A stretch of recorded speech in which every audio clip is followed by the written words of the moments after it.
అందరికీ నమస్కారం. మీనాకుమారి చదలవాడ. ఈరోజు సౌందర్యలహరి గురించి కొన్ని విషయాలు చెప్పుకుందాం. సౌందర్యలహరిలో 41 శ్లోకాలు ఒక భాగం.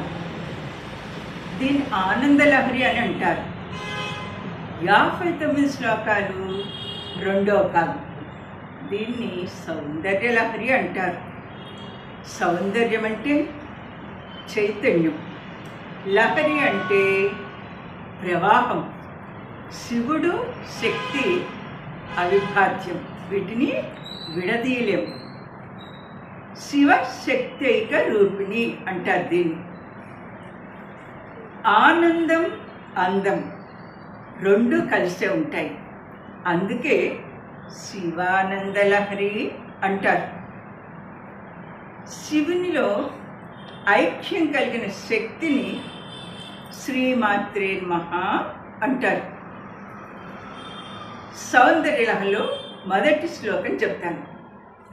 శివశక్తాయుక్తో యది భవతి శక్త ప్రభవితుం నచేదేవం దేవో నఖల కుశల స్పందితుమపి అతస్త్వామారాధ్యాం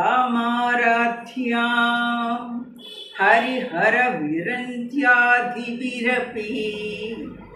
ప్రణంతు స్తోతుం వా కథమ కృత పుణ్య ప్రభవతి. దీనికి భావం చెప్తాను.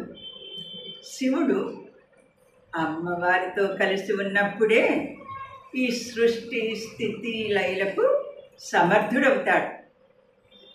అలాగే ఆ మహాశివుడు స్వయం ప్రకాశ రూపుడు. కానీ అమ్మ శక్తితో కలిసినప్పుడే స్పందించుటకు సమర్థుడవుతాడు. ఎందుకంటే చైతన్యం అమ్మ. హరిహర బ్రహ్మాదులు అమ్మవారిని పూజిస్తానికి వస్తారు.